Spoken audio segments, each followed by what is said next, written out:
Good afternoon or good evening, depending on where you might be. My name is Kevin Michael Grayson. This is the KMG show for Monday, April the 25th at 2022. So, all hail Elon Musk and his glorious new regime at Twitter. This is from Lauren Feiner at CNBC.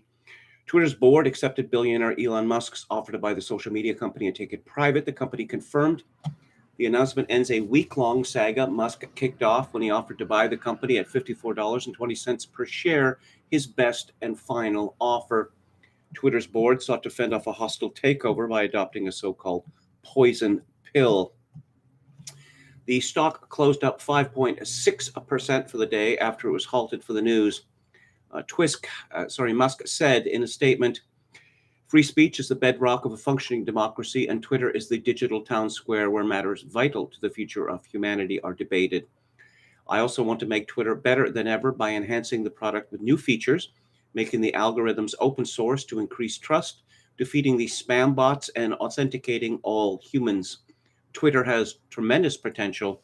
I look forward to working with the company and the community of users to unlock it." The cash deal is at $54.20 per share, is valued at about $44 billion, according to the press release. Twitter would become a private company on completion of the deal, which requires shareholder and regulatory approval.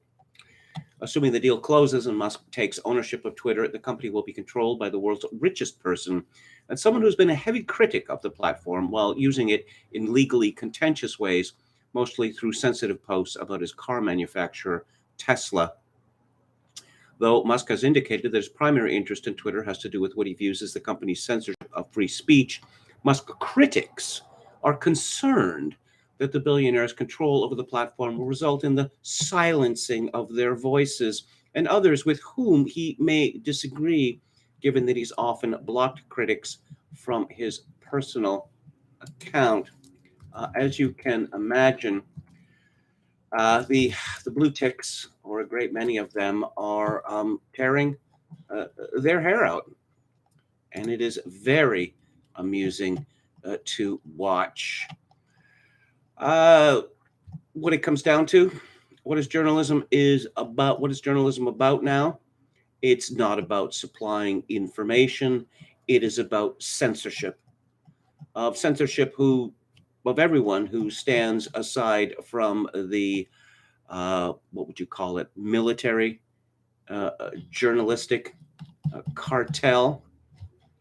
Someone called Michelle De Silva, and she is she's the audience editor for the Globe and Mail. Audience editor. Okay. Oh, formerly of Extra magazine. Okay, now the picture's beginning to come clearer. She wrote on Twitter, "Fragile man wants to control the public square so badly he spent $44 billion on it." The Globe and Mail, of course, is a mom and pop operation, which is owned by Thomson Reuters. Oh, no, sorry. It's not a mom and pop operation. Michelle De Silva is so butthurt that, apparently there's going to be more freedom on Twitter now, and we can't have that, because if you want the lowdown, Thomson Reuters is the sole arbiter of truth throughout the universe in perpetuity. Here's a rather concerning story, again from CNBC at Brian Schwartz. Biden officials worry Musk will allow Trump to return to Twitter. Oh my. Officials within President Joe Biden's administration are closely watching Elon Musk's purchase of Twitter. According to more than half a dozen advisors to Biden, including 2 administration officials, some on Biden's team are becoming increasingly concerned the Tesla CEO will allow Trump and other Republican operatives who are banned from Twitter to return to the platform. Republicans have despised Twitter for a long time. The day of reckoning has come, a GOP strategist said. Officials within President Joe Biden's administration are closely watching the deal, according to more than half a dozen advisors to Biden, including 2 administration officials. Some on Biden's team are growing increasingly concerned that Tesla CEO will allow Trump and others back. These people asked not to be identified nor to speak freely about internal discussions among senior Democratic advisors. Members of Biden's inner circle and party strategists are worried that misinformation will rise on Twitter under Musk's leadership and ahead of the 2024 presidential election, which could pit Biden against the former president in a rematch, these people said. Former President Barack Obama is among a group of Biden allies privately concerned that Musk's acquisition of Twitter could lead to a Trump return to the platform. Now Trump will use Twitter to do far more damage to regain power in 2022 and 2024, while Elon Musk has given no indication he will do anything to stop him, according to Mary Ann Walsh, a veteran Democratic strategist. One strategist close to some of the party's biggest Silicon Valley mega donors say it's not good for the Democratic Party. Quote, "He's a great engineer and businessman, but I would not trust him with my daughter, let alone the millions of people who rely on Twitter for information," this strategist said of Musk. Oh, wouldn't trust him with my daughter, and you work for the Biden administration?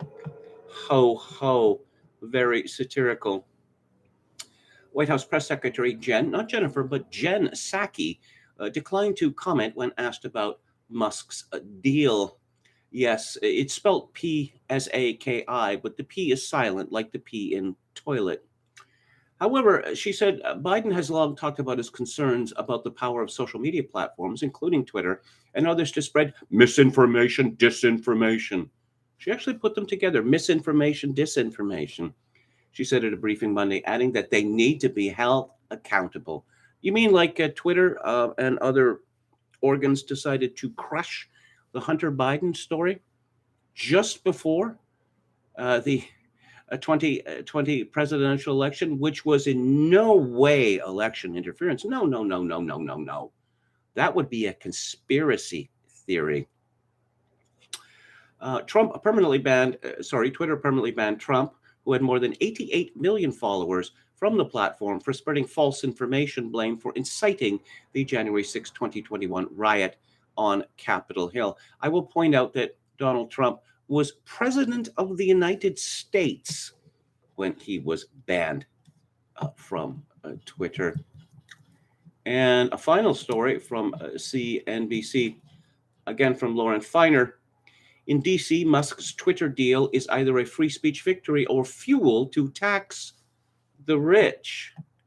Well, win-win then, Free speech is making a comeback, tweeted Representative Jim Jordan, Republican of Ohio. Representative Mark Pocan, Democrat of Wisconsin, said tax the rich. Sure, why not? Tax all of them, though. No more hiding money in trusts. Alex Berenson was permanently suspended from Twitter, essentially for repeating government information. And he has this on his Substack. Yes, it's just a notice that the tweet is not sent because Learn My Health officials recommend a vaccine for most people. He had written, don't think of it as a vaccine. Think of it at best as a therapeutic with a limited window of efficacy and terrible side effect profile that must be dosed in advance of illness, and we want to mandate it. Insanity. And apparently that is ban-worthy, or was ban-worthy. Other people have said similar to Alex Berenson, and they have not been banned. But of course, Berenson gained a tremendous audience with his Twitter account and his Substack and his book Pandemia. Okay, so Berenson is not happy with someone from the Dispatch seemingly ripping him off. From Virginia Hume, she says she arrived at her examples independently and explains how, and has not read Pandemia. In the interest of fairness, here's her full and unedited response to today's piece. I thought about commenting on your Substack post, but decided just to write to you directly because I think you probably just misunderstood something about my piece in the Dispatch. I wrote the piece as a freelancer. I don't work for the Dispatch. Steve Hayes reached out to me to ask me to write about a narrower topic he'd seen me tweet about, and I pitched doing a broader piece instead. I've been working on it for a long time. Essentially, Berenson's complaint is that there are language in this piece in the Dispatch which is suspiciously similar in form and content to that in Pandemia. Well, I guess that's what happens, right? First they mock you, then they ban you, and then they rip you off. Berenson had written, if only I'd been wrong about all of it. If I'd been wrong, I could apologize and beg the blue checks for forgiveness, but I was right, so they can't forgive me. Instead, they ostracize me while stealing everything I wrote. Now, we're just at the beginning here. Clearly, Musk, well, he's the worst man in the world, right? And we're going to be hearing that repeatedly and repeatedly and repeatedly. He's a criminal. Perhaps he should be in prison. We're going to hear that. And here we go. It took 3 people to write this story for Variety: Carson Burton, Wilson Chapman, and Sasha Urban. Ooh, Sasha Urban. Ooh, she sounds like well, it could be a man. Sasha is, of course, diminutive of Alexander, Russian, but a lot of women have taken to using this name. Could be non-binary, gender liquid. FX and the New York Times announced Elon Musk expose documentary. Yeah, entirely coincidental, no doubt.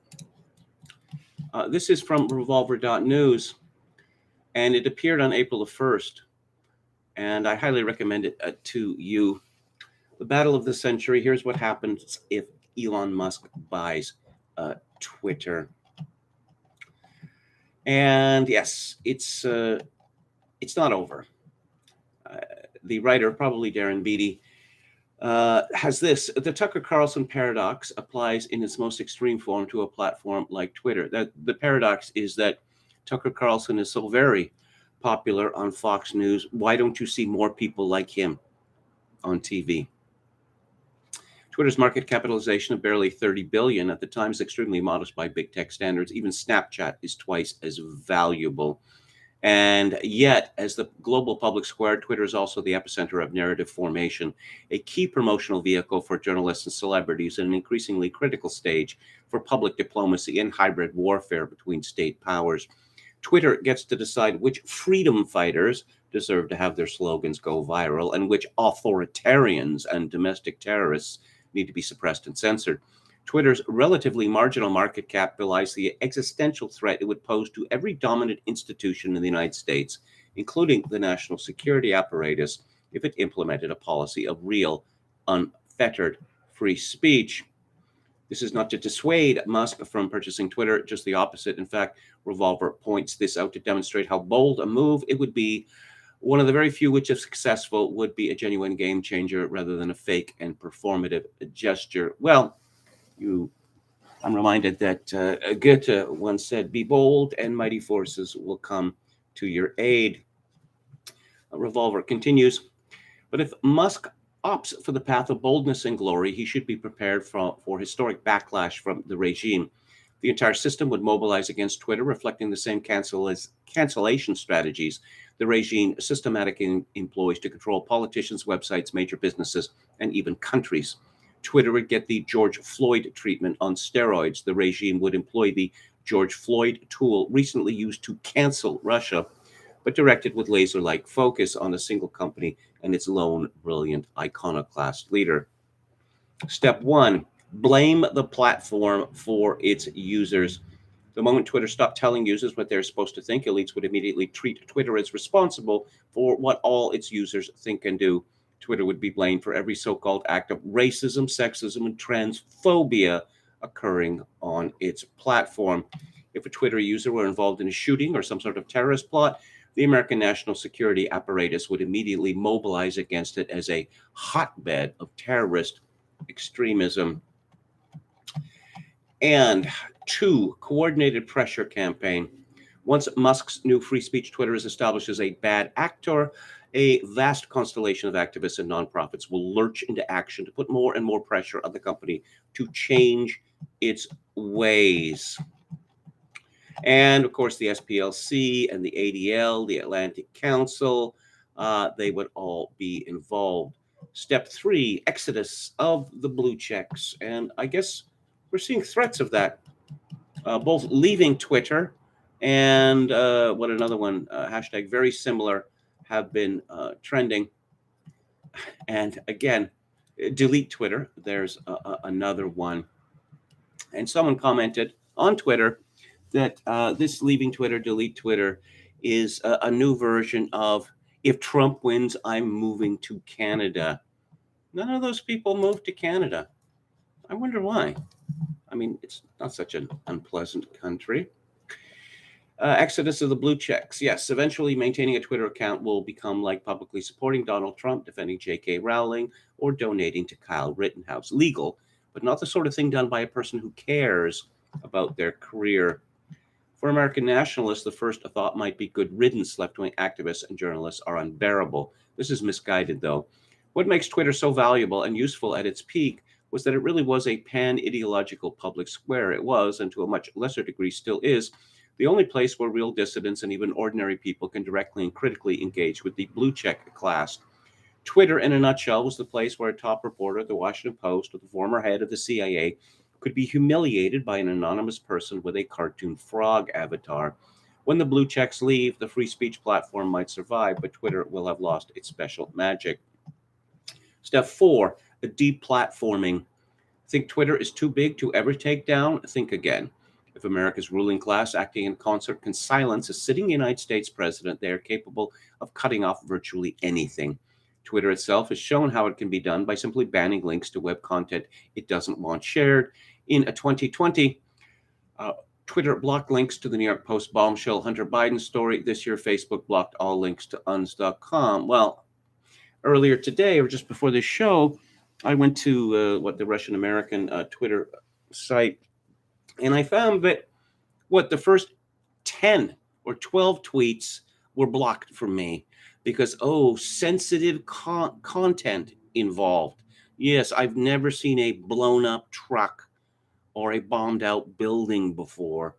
So it is demanding that I put my birth date in my Twitter bio.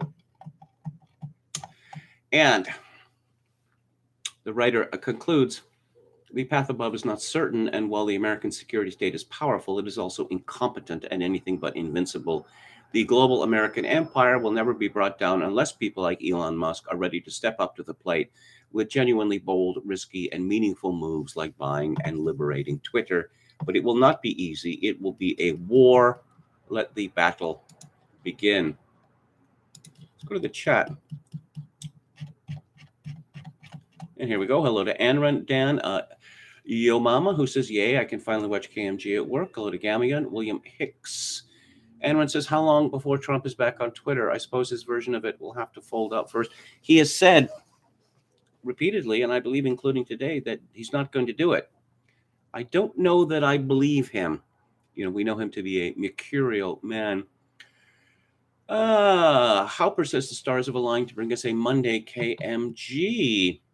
Oscar Toe says, KMG in chat, hello. Had to pause this Ian Brown concert to catch up on the news. Ian Brown. Well, that takes me back to the 90s. Isn't he a controversial fellow himself?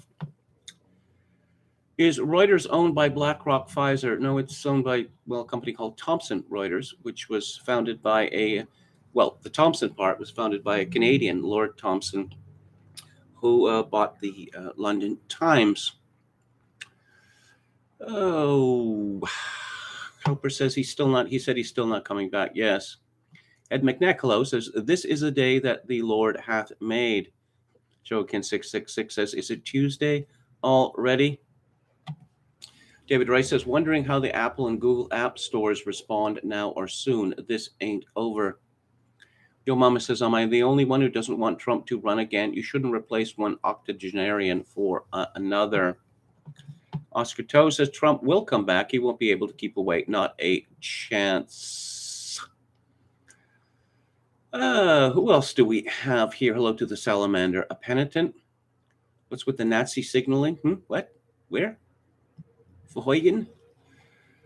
David Wright says, reminds me how the Emperor in Dune set up a Duke Leto and giving him rule over Arrakis. Too nerdy a reference. Hello to Paula Berlinski.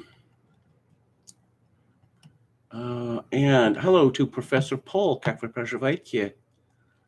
Does Donald even post on Truth Social? I heard he does not, says Oscar Toe. I haven't paid much attention to that. There are so many of these alternative platforms, and some of them, like Parler, get shut down or not hosted or whatever.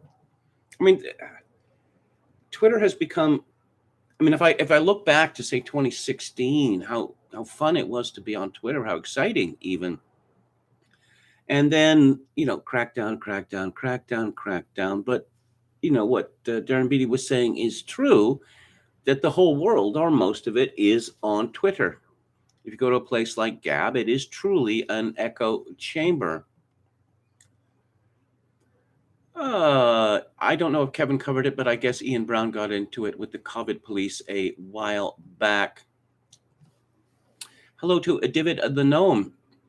I still have to sit back and just think every once in a while about what exactly is going to happen to all the vaxxed people in the long term. Indeed, I think about that as well. Paula Berlinski says, in 8 years of repeated malfeasance, Pfizer has accumulated $3 billion in fines and civil penalties. Well, you could look at Bank of America, JP Morgan Chase, many such cases. As Matt Taibbi has written, it's simply a cost of business for them. I believe with JP Morgan Chase, the fines are over $12 billion. Herbert Spencer, huh? Quite the libertarian he was. Paula Berlinski tweets him, the ultimate result of shielding men from the effects of folly is to fill the world with fools. Andrew Carnegie almost worshipped Herbert Spencer. I remember reading him as a young man when I read all of the libertarian tomes. Oscar Toe, Kevin, have you ever read Goethe's Wilhelm Meister? No, I have not. I'm familiar with his poetry set to music by Schubert and Hugo Wolf. That's pretty much the extent of my knowledge of Goethe. KMG, did you know historian Walter Karp? I read him. I never spoke to him. I don't believe. When I was on talk radio, I literally spoke to thousands of people.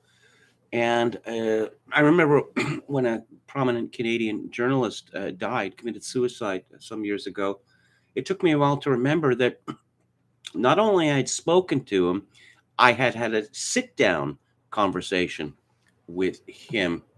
Canada not unpleasant? That was a joke, right? Suzanne Run. Well, I suppose it's all relative, right? David Wright says, I bought retirement land in Alberta. One of my brothers is always going on about, Calgary being better than Edmonton. It's because of the sunlight.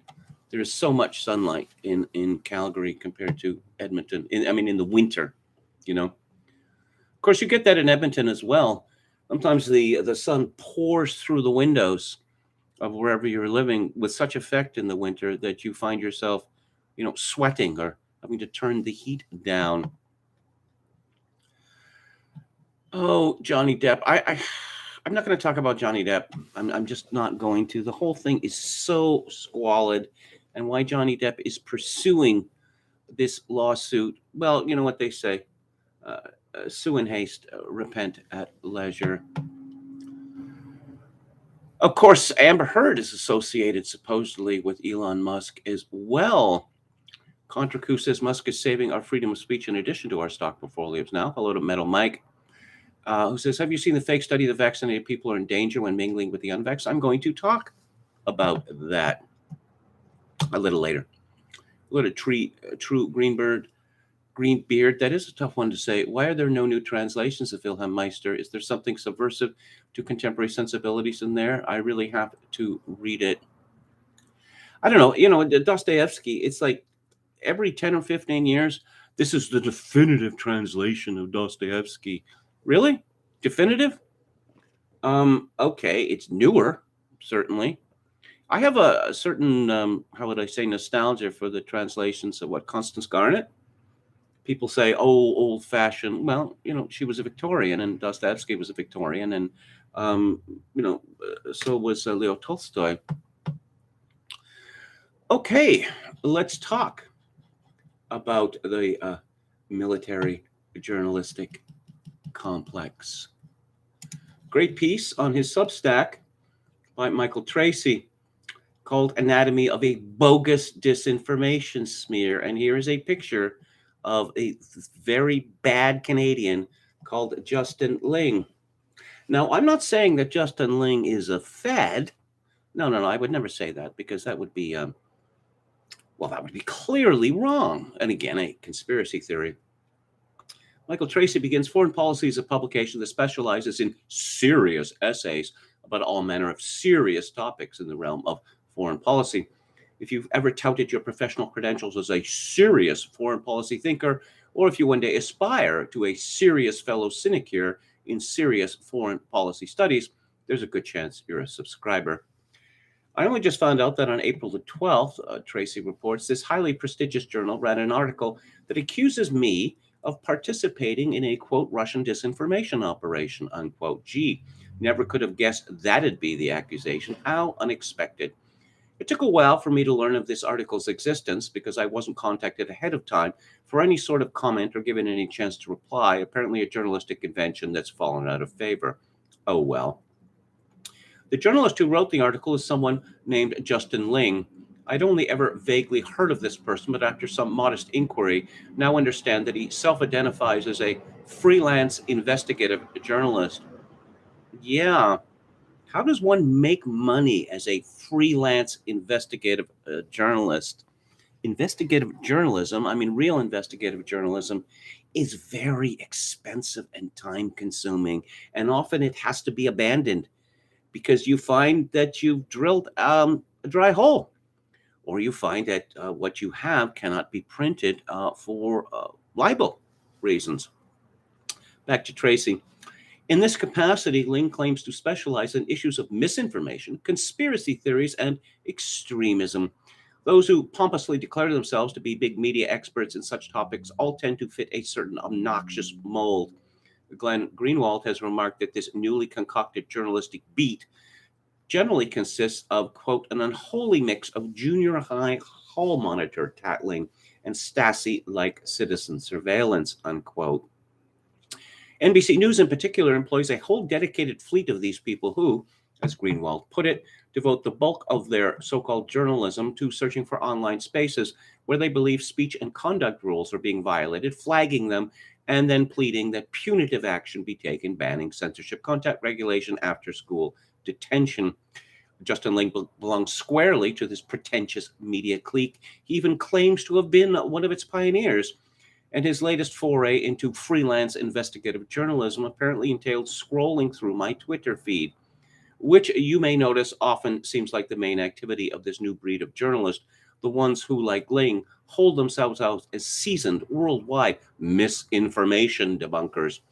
They really love sitting around on Twitter, waiting to exclaim that a harmful new conspiracy theory has emerged. Conveniently, they preemptively endowed themselves with the divine right to adjudicate what does and does not constitute a conspiracy theory. Precisely when information that journalists happen to personally disagree with or be offended by magically becomes disinformation still remains a mysterious puzzle.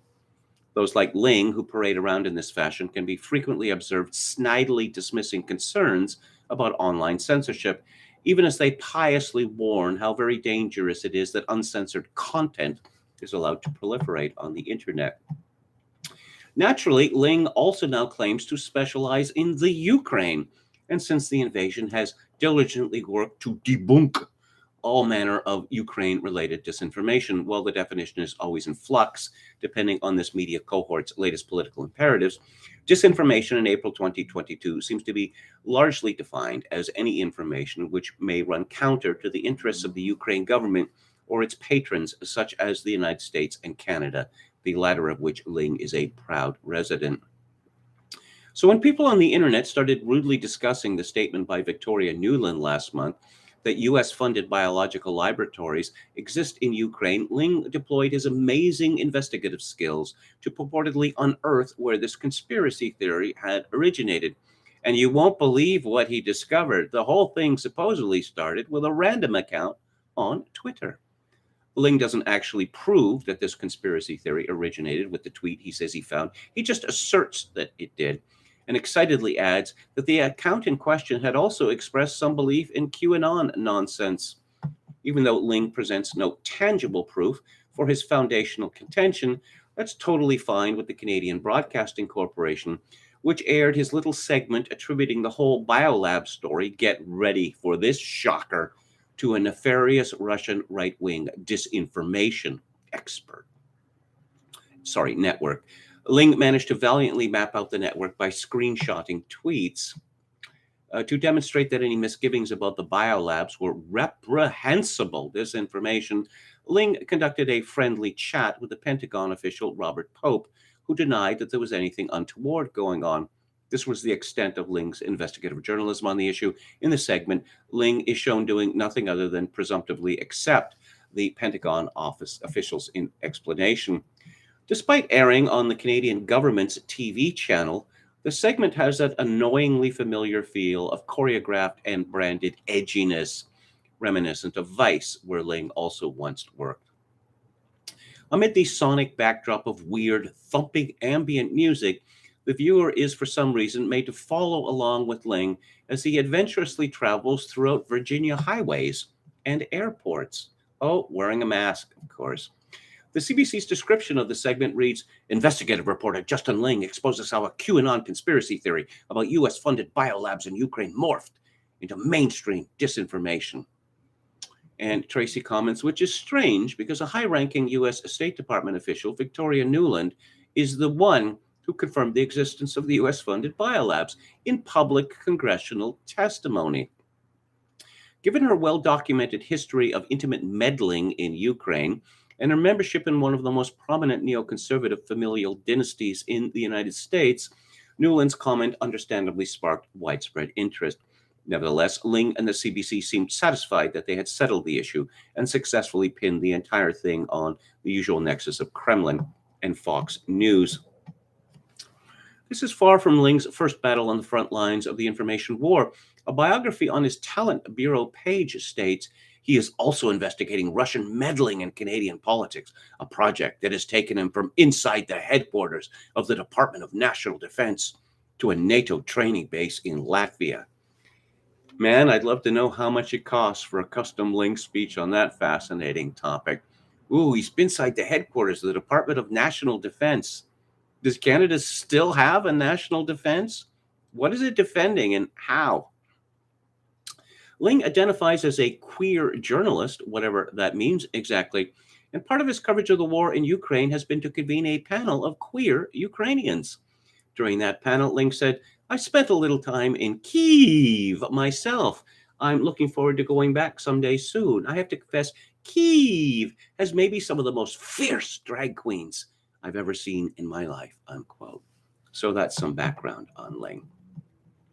Which brings us to his latest groundbreaking foreign policy investigation. Ling again decided to boldly tackle the most taboo of subjects, bad stuff Russia is alleged to have done. Daring to go there requires immense bravery on Ling's part, and he deserves real credit. In the foreign policy article, Ling sets his sights on the allegations earlier this month that Russia was guilty of committing horrendous crimes against Ukrainian civilians in the town of Bucha. Based on evidence he saw online, including radio chatter, Ling announced his opinion that, quote, "it's not hard to conclude that it was Russian forces who massacred Ukrainian civilians," unquote. Anyone might be inclined to seek an independent, impartial investigation before reaching firm conclusions about such a grave question, which happens to be the stated position of obscure, inconsequential countries like India and China, has merely fallen victim to the constellation of disinformation channels organized by Russia, according to Ling's thesis. Despite what he calls a preponderance of the evidence that instantly showed Russia was 100% culpable, Ling decries Quote, that's apparently not enough for recently re-elected Hungarian Prime Minister Viktor Orban, who was criticized by his allies in Poland for refusing to accept that Russia perpetrated the killings. Despite Russia's flimsy defense, some Westerners have nevertheless chosen to believe it. Writer Michael Tracy tweeted to his 240,000 followers that the photos were, quote, war propaganda and cast doubt on their authenticity. Conspiracy site InfoWars ran breathless coverage touting information largely cribbed from those pro-Russian Telegram channels that exposes the truth of what happened in Bucha, unquote. Note that I'm sandwiched right between Viktor Orban and InfoWars, which basically makes me an ideologically Satan for the average foreign policy reader. However, you may be shocked to learn that Ling drastically misrepresents what I actually said and conveniently doesn't even bother to include a link or full quote so people can judge for themselves. Tracy continues, contrary to Ling's bogus assertion, the only thing I cast doubt on in the tweet he uncovered was the propriety of mindlessly disseminating a warring party's propaganda, which journalists and experts of all stripes have shown zero reservations about doing so since the outset of this conflict. So long as it's the warring party to which they're politically and emotionally committed, they're more than happy to present the propaganda as verified fact. It seemed self-evidently ludicrous, for instance, that CBS would simply take PR material directly from Zelensky and blast it out on air with no corroboration, but that's exactly what they're doing. And that's the practice I was casting doubt upon. You would think that this would be almost a banal point, with many journalists, at least in theory, claiming to be cognizant of how the fog of war distorts the news gathering process. But at that point, has become so intensely controversial, speaks to how normal standards of rational thought have been thoroughly obliterated over the past 2 months. Ling further accuses me of believing the Russian government, which is just straightforwardly stupid. He cites no evidence for this accusation. Foreign policy editors obviously don't care whether anything he blurts out has even the slightest hint of corroboration behind it. For the record, not on the day of the tweet in question, nor at any point since the war started, have I ever expressed uncritical belief in anything a Russian government official has said. Again, Ling has absolutely nothing to back up his malignant accusation. As far as that one tweet supposedly at issue, I didn't need the Russian government or anyone else to tell me what should have been plain as day to anyone who cares to maintain some semblance of critical faculties. What I was calling war propaganda were materials that had been directly propagated by Ukraine government officials on Twitter and other social media. Example, this is from the Defense of Ukraine, a tweet, New Srebrenica. The Ukrainian city of Bucha was in the hands of Russian animals for several weeks. Local civilians were being executed arbitrarily, some with hands tied behind their backs, their bodies scattered in the streets of the city. Tracy commented, there's nothing subtle about this latest attempt to cajole U.S. NATO military invention. Best way to do it, assert the existence of a genocide and tell foreign governments that they're betraying the legacy of never forget. Tracy continues, this stuff was literally coming from the Ukraine Ministry of Defense, the PR wing of a foreign military in the middle of waging war. Well, it was also furiously lobbying the U.S. and other governments to provide heavier armaments for use in that war. How is this not the textbook definition of war propaganda? What would be the definition of war propaganda, if not this? Surely enough, the government disseminated propaganda materials were immediately cited by journalists to demand outright U.S. NATO military intervention in Ukraine. I'd linked to one example in the very tweet that Ling claims was evidence of my participation in a Russian disinformation operation. It's understandable that these concepts might be confusing for Ling because around the same time as he was carefully monitoring my Twitter feed for incriminating signs of disinformation offenses, take a wild guess at what Ling was also doing. Go ahead. If you guessed uncritically disseminating the propaganda of a warring party, you would be correct. Here's the intrepid investigative journalist in action, dutifully amplifying the call from one of Zelensky's official advisors for provision of more U.S. NATO weaponry. And yes, this is from a Ukrainian spokesperson. Here, Ling applying his indefatigable freelance investigative journalism skills by simply reposting issues that had been published directly by Zelensky. Here's Ling disseminating the totally uncorroborated claims of a full-fledged spy agency, the UK's GCHQ. It's unclear if Ling would regard this practice, simply repeating the claims of unvarnished spy masters whose very job is to manipulate public opinion, as disinformation. Maybe Ling's of the belief that Western spy agencies are definitionally incapable of perpetuating disinformation, and only hated enemy states like Russia are capable of such a thing. I asked him to explain, but strangely, he's not returning my messages at the moment, despite having previously been so eager to accuse me of heinous affronts. None of this I take personally, though. Given his track record, it makes sense that Justin Ling would have severe difficulty comprehending what war propaganda means. This is of much less significance, but also notice that Ling intentionally does not refer to me as a journalist in his petty jibe, but instead merely as a writer, which is fine. I honestly don't care one way or another what this Ling creature chooses to call me, but it's a perfect example of the little passive-aggressive sniping tactics that journalists constantly use to police the boundaries of their snotty social club. I'm more than happy to call Ling a journalist, because to my mind, the word journalist doesn't connote any kind of moral rectitude or even competence. Being a journalist is very much consistent with being a self-righteous sleaze peddler, so Ling can certainly fit the bill. Another severe difficulty of Ling's, which raises fundamental questions about his ability to cover his declared beat, is recognizing what disinformation even is. Maybe Ling missed it, but earlier this month, Ken Dilanian of NBC News, one of the most faithful mouthpieces of the U.S. national security state, went on air and openly revealed that the U.S. government is mounting a full-fledged information warfare campaign related to Ukraine. That information warfare is a direct quotation. A key component of which is feeding fake information to the media. Dilanian cited one particular fake story that had been deliberately planted to journalists by intelligence officials, despite those officials knowing it was fake. Weirdly, though, all the newly emboldened disinformation debunking journalists like Ling don't seem to regard that campaign of unconcealed information warfare as within their job's purview. Ling also appears to have missed a recent revelation reported at CNN, of all places, in which an anonymous Western official is quoted saying this about the current PR activities of Ukraine government officials. Quote, it's a war. Everything they do and say publicly is designed to help them win the war. Every public statement is an information operation. Every interview, every Zelensky appearance broadcast is an information operation, unquote. And yet, despite the admitted existence of this information operation, Ling is gleeful to participate in it by giddily spreading around the Ukraine officials' photos, videos, and claims without a shred of independent corroboration, all under the veneer of Ling's tough adversarial journalism. Russia is obviously engaged in its own information operation, but so too is Ukraine. Will Ling report on himself next as a disinformation culprit? Of course he won't, because despite his bogus pretensions, Ling has made it perfectly clear that he has no problem at all with disinformation as such. In fact, he actively supports disinformation tactics when it's in the service of his desired political objectives. He publicly demanded that the intelligence service of his own government, Canada, ought to be doing a lot more to proactively counter Russia by utilizing more robust information warfare techniques. So that's Justin Ling for you, a disinformation reporter who loves disinformation. Ling is an especially blatant joke and fraud, but the media industry is increasingly dominated by creeps like him.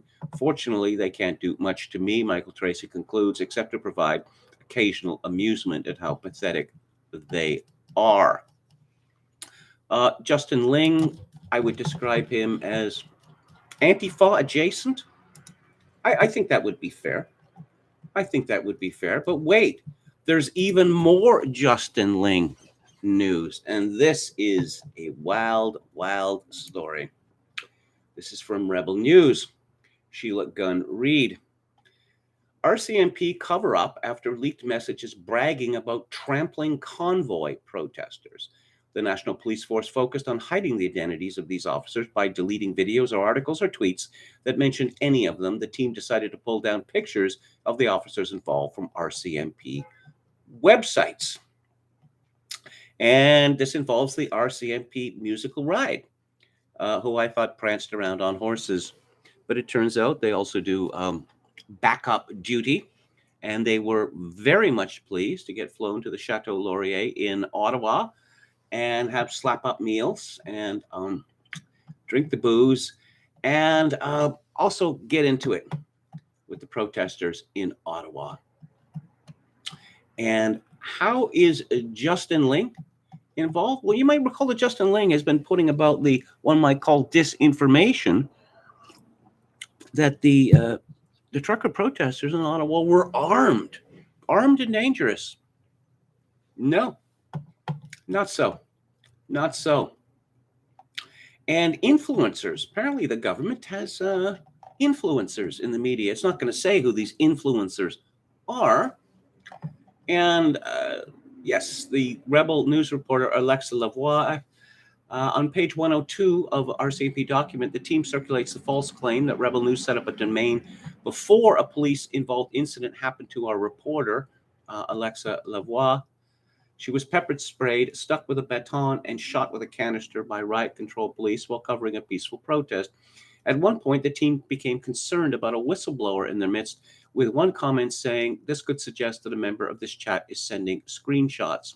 Police also noted that they used a seemingly friendly reporter to put a damper on the growing online firestorm, writing, quote, "While this was shut down overnight by an immediate reply to Justin Ling. Thanks, Camille," unquote. But as I stated at the top, Justin Ling is not a Fed, and it would be an outrageous conspiracy theory to suggest otherwise. Let's go back to the chat. Hello to Tarot Destroyer, who has some information for us. Each U.S. nickel weighs 5 grams, appropriately so, and contains 1.25 grams of nickel and 3.75 grams of copper. At $100,000 a ton, there is 12.5 cents of nickel in a nickel coin. That guy was a great news ticker, especially for dissident right happenings, says Oscar Toe. I can understand why the Ukrainians would feel confident making all these demands. The entirety of Western media has held them up as demigods, says Oscar Toe. I have to laugh when Zelensky says, to the Secretary of State of the United States, don't come here empty-handed. I have to think that people like Blinken and the like are thoroughly sick of this ridiculous little man. True Greenbeard says Ukraine isn't meant to be saved. She is the martyr in whose name we will fight the coming war. War with Russia? How many days would the Western regimes, how many days would they survive? How many? I'm quite certain about this. 100? Would it survive 100? Oh, well, yeah, the reason that a loaf of bread costs $10 is because, we're saving the world in Ukraine. Is anyone going to buy that? Really? Oh, Ashyman Bravo was the news ticker guy. I haven't seen him in a while. Okay. Oh, what are we talking about? Kieran Hines, one of KMG's favorite actors. Indeed, he is. Oh, someone was watching Rome, the HBO series. That was helmed or co-helmed by John Milius, which I enjoyed tremendously, except it's way too porny. I suppose that sort of thing is de rigueur now. Okay, I know what lesbians do. Is it necessary for you to show it to us in such detail? I don't think so. Hello to Brian Frakes.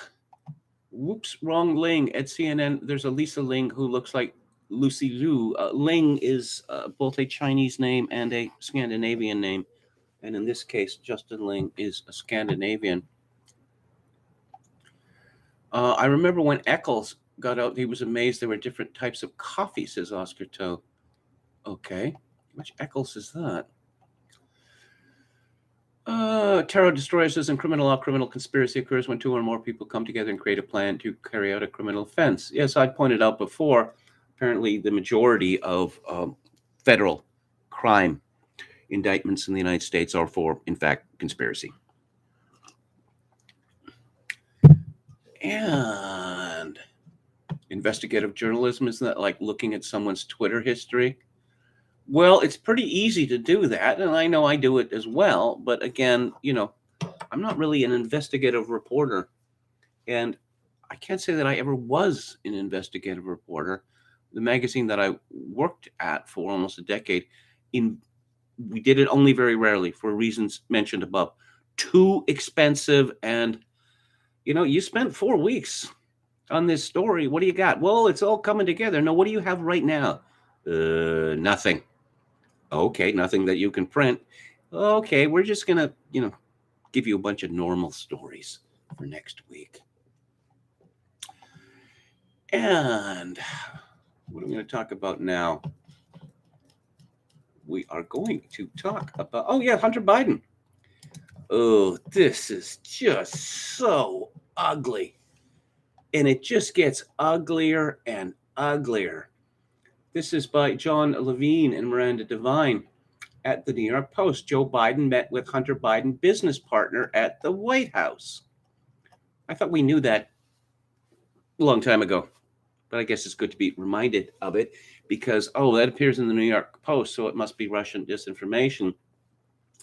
Hunter Biden's closest business partner made at least 19 visits to the White House and other official locations between 2009 and 2015, including a sit-down with then Vice President Joe Biden in the West Wing. Visitor logs from the White House of former President Barack Obama, reviewed by the Post, cast further doubt over Joe Biden's claims that he knew nothing of his son's dealings. Eric Schwerin met with VP Biden on November 17th, 2010 in the West Wing when he was the president of the since dissolved investment fund Rosemont Seneca. Sounds classy. The logs also reveal that Schwerin met with various close aides of both Joe and Jill Biden at key moments in Hunter's life when he was striking the multi-million-dollar deals in foreign countries, including China.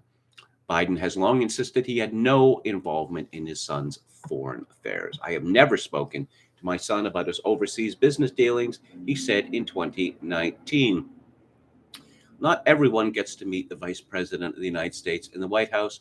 The press should be asking why Hunter Biden's business associates, like Eric Schwerin, had that privilege and were given access to the Obama White House, said Senator Ron Johnson, Republican of Wisconsin. This is additional evidence that Joe Biden lied when he said he never discussed Hunter's foreign business dealings. It's well past time for the corporate media to demand the truth from Joe Biden. The corruption of Biden Inc. must be exposed. Of all Hunter Biden's business associates, Schwerin had the most intimate access to the vice president's personal finances. His deep involvement in the personal and professional lives of both Bidens were first revealed in emails contained on a laptop abandoned by Hunter Biden at a Delaware computer repair store in April 2019. Hard drive emails showed that he was involved in Joe Biden's personal taxes and discussed the vice president's financial future with him. In October 2009, just months after Hunter co-founded Rosemont Seneca, Schwerin met with Evan Ryan, Biden's assistant for intergovernmental affairs and public liaison in the Eisenhower Executive Office building, where the Veep's office is based. While working in the halls of power, Ryan acted as a conduit for Hunter Biden and his cronies, hard drive emails show. And there's just a whole bunch of names here of powerful people in the Obama White House that officials with Rosemont Seneca met again and again and again. So this person, Evan Ryan, VP Biden's assistant for intergovernmental affairs and public liaison, despite being called Evan, is actually a woman. And Evan Ryan went on to marry Antony Blinken, who now serves as President Biden's Secretary of State, while she herself was appointed to a plum gig as White House Cabinet Secretary in January 2021. Well, I sought out pictures of Evan Ryan, who is a woman, and she's quite a good-looking woman, which was a big surprise to me because, of course, as we know, politics is show business for ugly people. Schwerin's visit to Joe Biden in November 2010 coincided with a time of great personal turmoil for the second family. That same month, Hunter Biden relapsed into alcoholism and once again checked into the rehabilitation facility Crossroads Center Antigua to dry out. On August 18, 2011, Biden arrived in China for 3 days of high-level meetings with top leaders there, including future Chinese President Xi Jinping. Just days later, on August 22nd, Schwerin was in a meeting in the West Wing with Kellen Suber, an executive assistant to Biden. In October, Hunter Biden was in Hong Kong with Jim Bulger, where he was wined and dined by Che Feng, a shadowy Chinese tycoon identified in the hard drive as super chairman.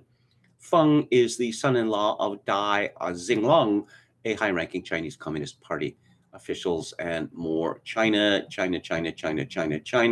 Oh, and stuff about his father's personal finances. It's absolutely bizarre. Your dad just called me about his mortgage and mentioned he'd be out a lot soon and not really back until Labor Day. He could use some positive news about his future earnings potential, Schwerin wrote to Hunter Biden. This is 2010. Okay. He's vice president of the United States. Why would the vice president of the United States have future meetings about future earning potential, particularly when, of course, he remained in the White House until January, as vice president until January of 2017. I mean, he's a crook, right? Hunter Biden also popped in regularly, West Wing tour, showing up for a state dinner offered by President Obama for French President Francois Hollande. In February 2014, he also visited with Michael Stratmanis, chief of staff to White House senior advisor Valerie Jarrett. Devon Archer and Chris Hines. Chris Hines is the stepson of John Kerry. And John Kerry married the widow Hines, a Republican senator who died in a plane crash. And John Kerry became a wealthy man, very wealthy, thereby. So it goes on, and we have stories about the United States government looking intently into the tax affairs of Robert Hunter Biden. This is so amusing, so petty.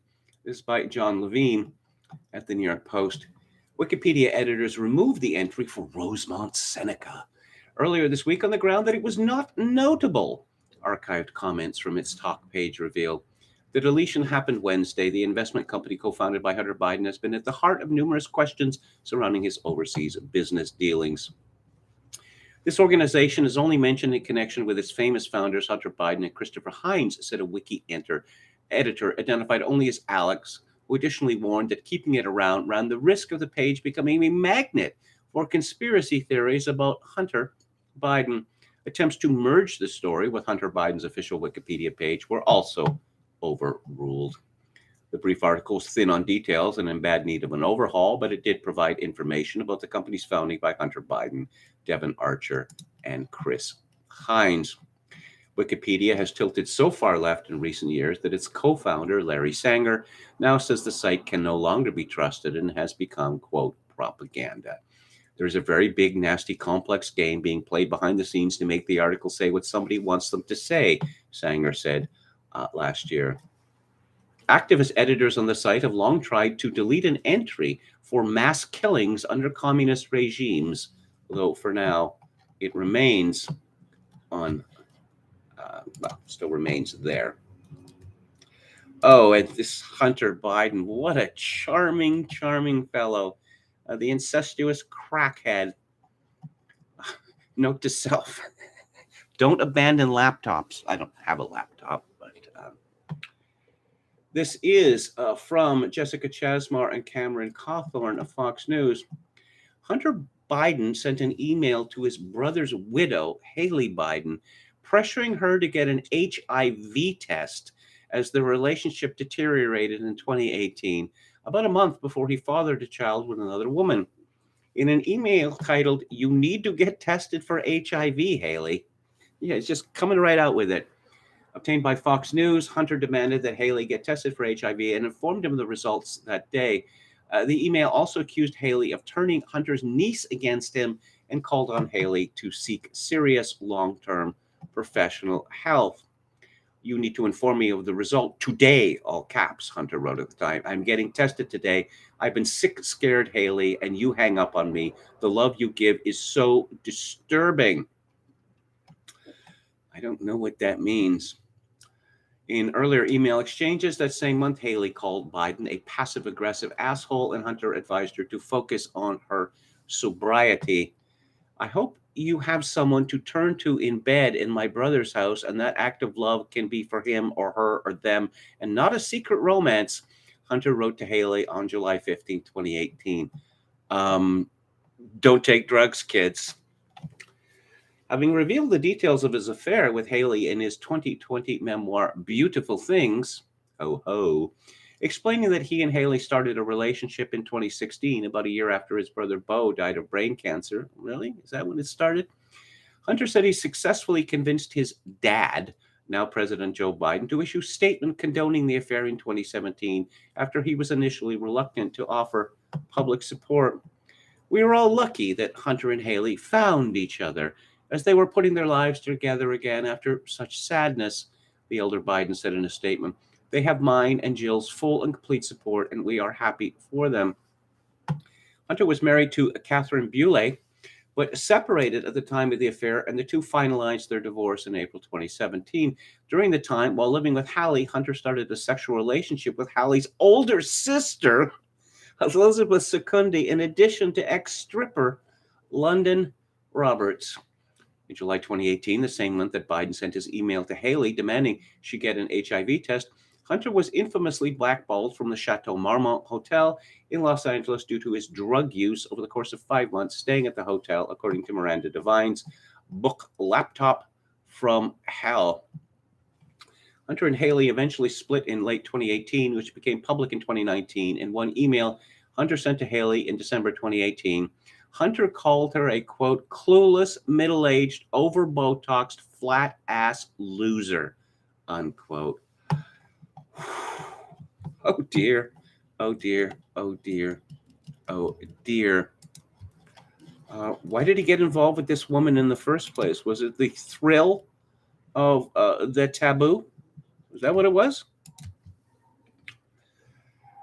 We hear a lot about extremists these days, and of course, extremists are all, on the right.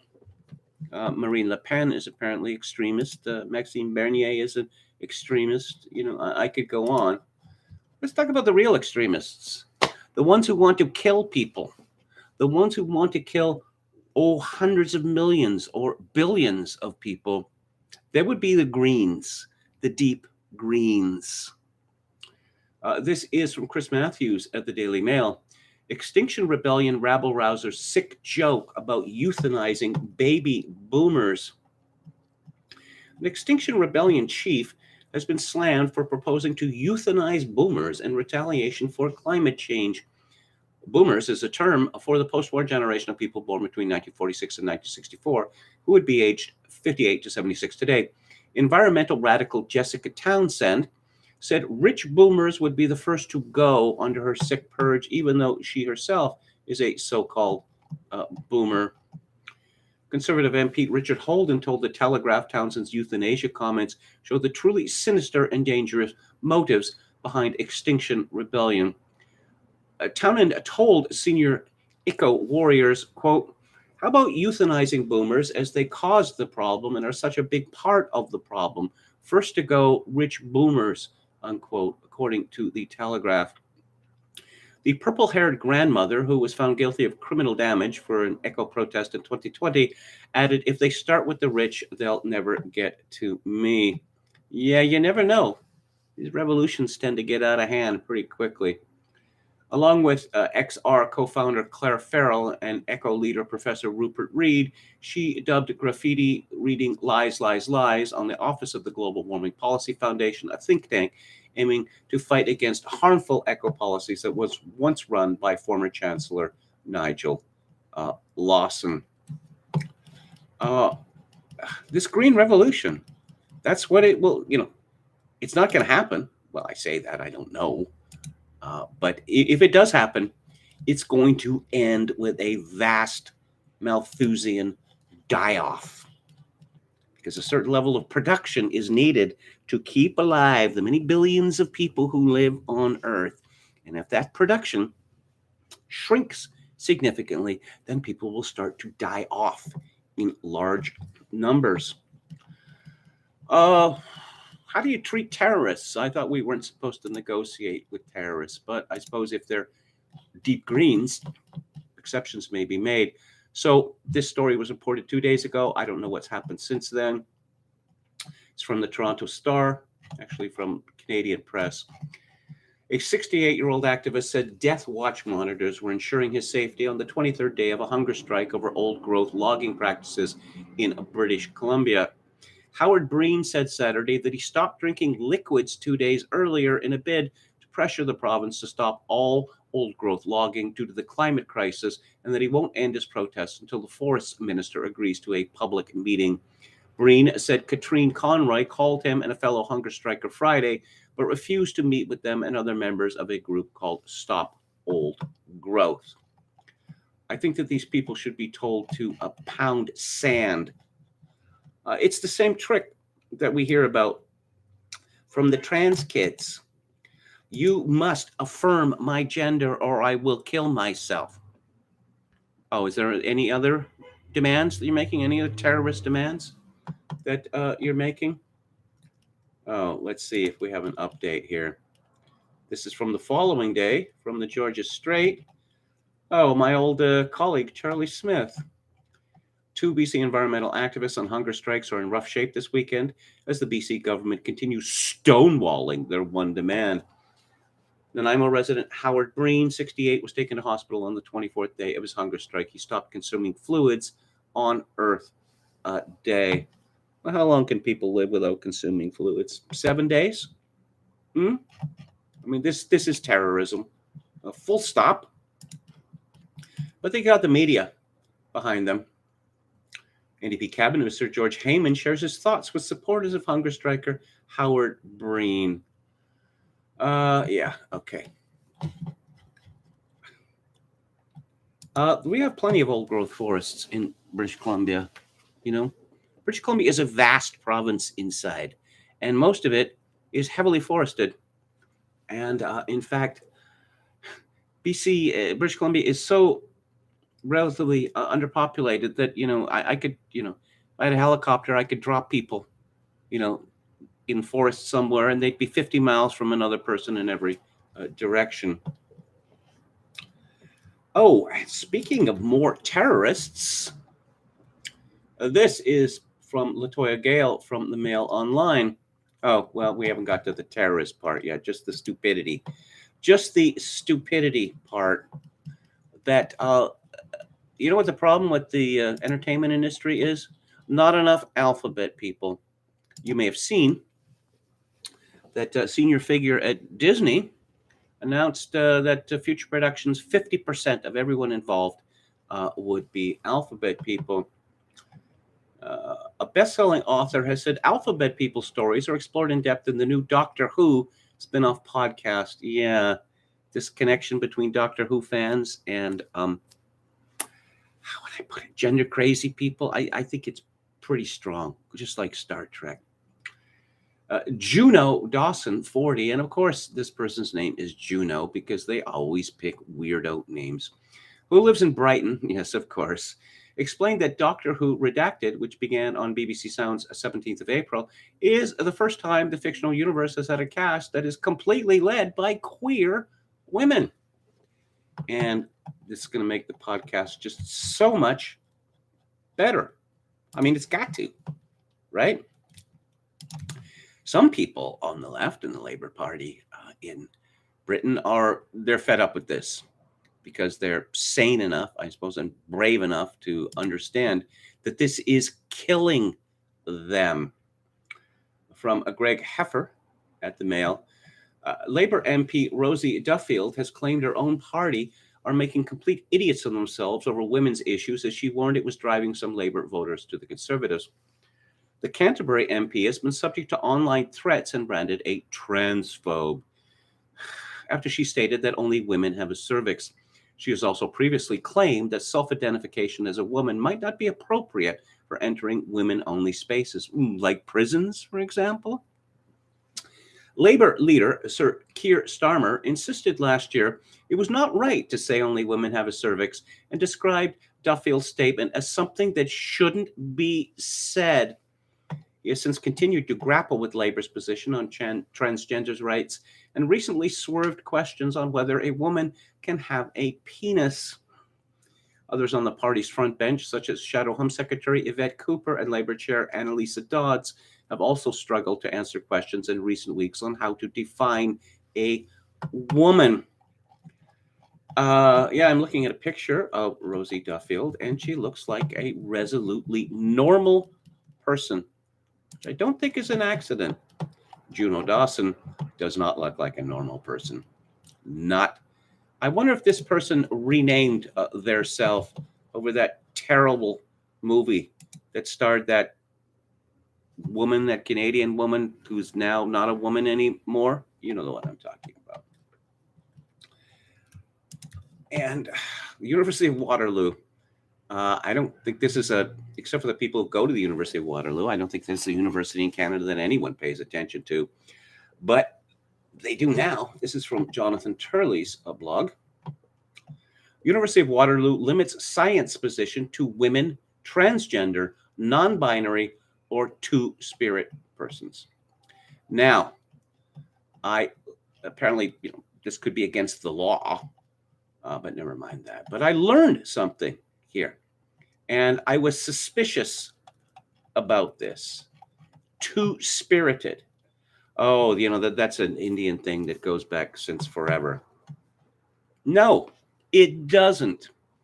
According to alphabetpeoplehealth.ca, a two-spirit person is one who identifies as having both a masculine and feminine spirit.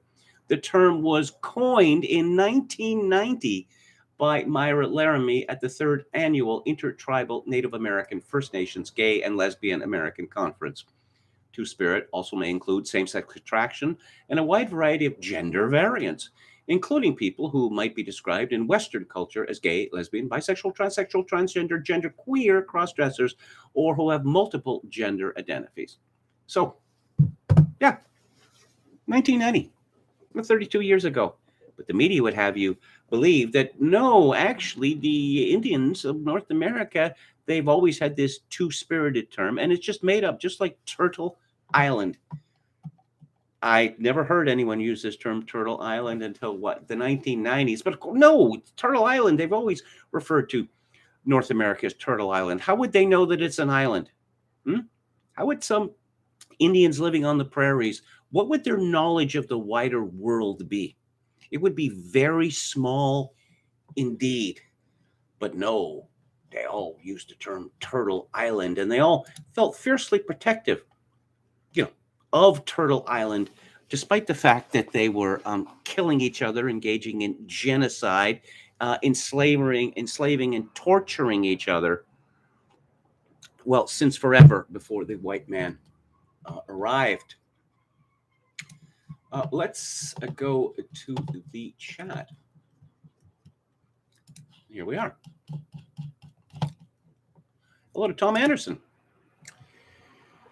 And Birkin Sultanov, never watched Doctor Who. Baker will always be Rasputin to me. He played him in Nicholas and Alexandra. I'm rereading Kotkin's biography of Stalin, and it's a tremendous book. And I wanted to hurry up and finish volume 3. One of the biggest failures in history, Alexander Kerensky. It's just cringe-inducing to read about this man who got taken up in the West. And I believe he was at, the Hoover Institution for decades. Oh, he's an expert. An expert on being a loser. Oh, I'm going to encourage the army to take over. But no, if I encourage General Karlov to take over, I might lose power. So the Bolsheviks have been pretty much smashed. But let's just let them all out of jail. And let's let them, take over. Because nature abhors a vacuum. Birkin Sultanov says, having turkey meatballs on Bulgar wheat tonight, Portuguese rosé. Little Brian Frakes. Caligula 138, hello, says, I met the Puerto Rican guy who uses judo when he fights. Judo, no, okay. Okay, yes, Birkin Sultanov refers to a Alice Cooper song from the 1970s. A more apt title for the podcast would be Who Cares? Ah, yes. Enron noticed too. Wasn't Juno the name of Elliot Page's breakout movie? That movie was just intolerable. Oh dear. Also, of course, when I watched the movie, it's supposed to take place in Minnesota, I believe.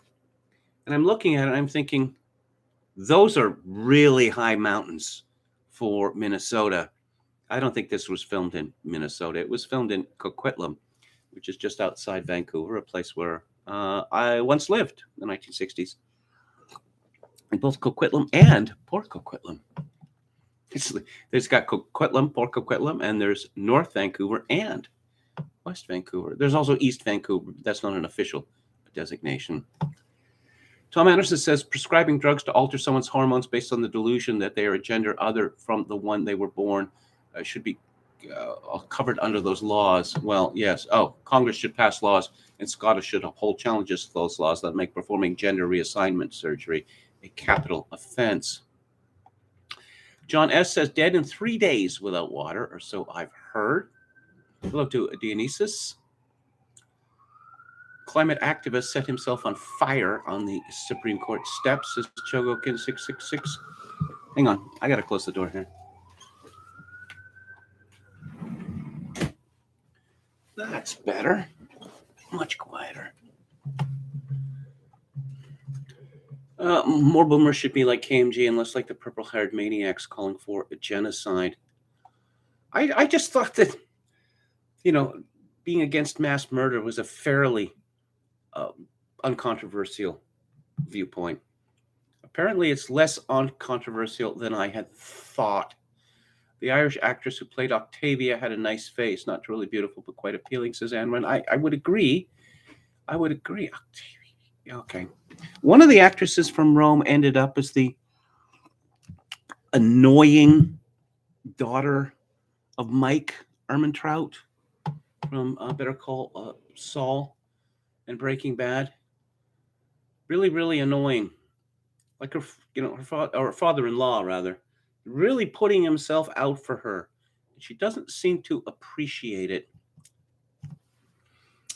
Burke and Sultanov says they should read Apenti Linkola's works bordering on eco-fascism. Blackpilling that a creep like Macron was easily elected, says Anne Rand. Well, I'm not surprised. It's time for Marine Le Pen to pack it in. That, it's not so much her political party. It's not so much as a political party. It's a family business. And it turns out that she just can't. She doesn't have what it takes to win. Do we have anyone else? Oh, hello to Che Blutarski. Maybe old white Joe wasn't a crook because he was greedy for money. Maybe he knew that only crooked and compromised people are allowed to hold positions of power. So this was the only way to beat POTUS. That's the Ron Unz theory. Now, going after Elon Musk for not someone you'd want to, have your daughter hanging around with. Elon Musk has the virtue, like Trump, that everyone knows this. Yes, he's a womanizer. Everybody knows this about him. He's never pretended to be family values. Oscar Toe says Octavian in the first season is like a more impressive Nick Fuentes. Okay. And now I'm going to go back to Tainter and the collapse of complex societies. Understanding Collapse, Chapter 6, Sociopolitical Control and Specialization. Control and specialization are the very essence of a complex society. The reasons why investment in complexity yields a declining marginal return are A, increasing size of bureaucracies, B, increasing specialization of bureaucracies, C, the cumulative nature of organizational solutions, D, increasing taxation, E, increasing costs of legitimizing activities, and F, increasing costs of internal control and external defense. These spheres are intertwined and will be discussed together. Human social evolution has proceeded from lower to higher cost. As discussed earlier in this chapter, more complex social forms require greater support costs per capita. In the process of increasing complexity, less costly social features have been added before more costly ones. Thus, part-time leadership has preceded full-time, Generalized administration has proceeded and given way to specialized. Where at one stage in the development of a political hierarchy, multiple administrative functions tended to be carried out by a single individual, a common trend among human organizations is to respond to problems by developing specialized administrators and by increasing the proportion of the population engaged in administrative tasks. In many cases, this increased, more costly complexity will yield no increased benefits. At other times, the benefits will not be proportionate to the added costs. If increased complexity develops to deal with internal unrest or external threats, this solution may yield no tangible benefit for much of the population. Arms races present a classic example. Increasing costs of military hardware and military and civilian personnel, when undertaken to meet a competitor's like increases, yield no increased security for the added cost.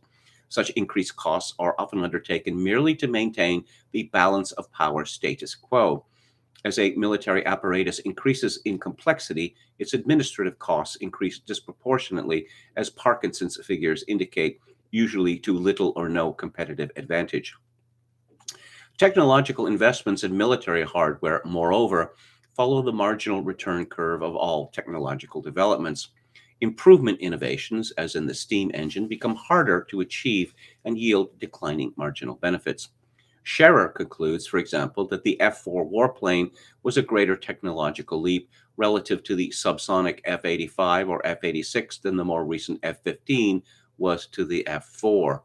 Well, this book came out in 1988, and the greatest boondoggle in history, the F-35, was just in the gleam in the eye of the military-industrial complex.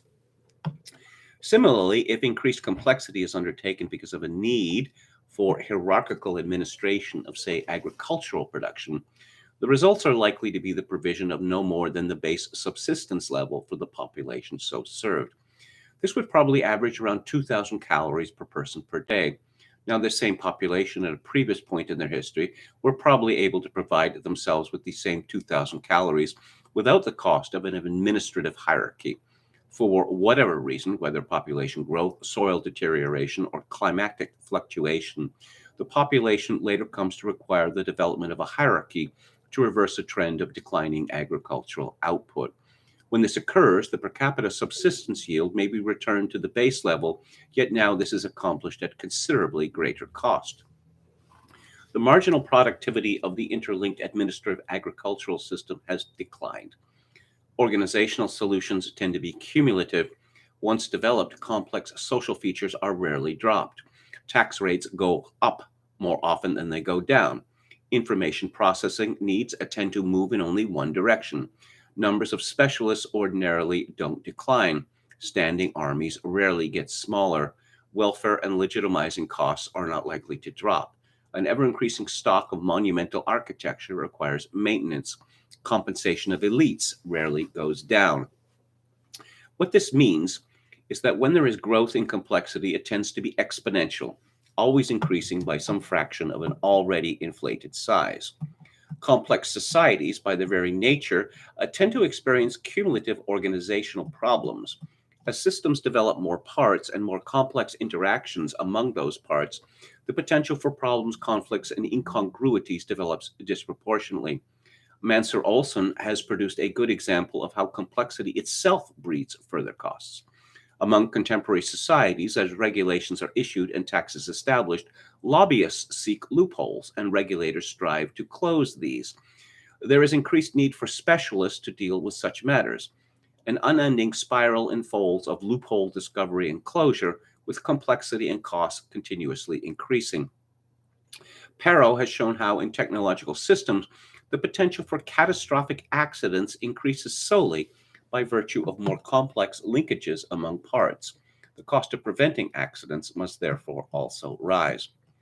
Any complex hierarchy must allocate a portion of its resource base to solving the problems of the population it administers, but must also set aside resources to solve problems caused by its own existence and created by virtue of overall societal complexity.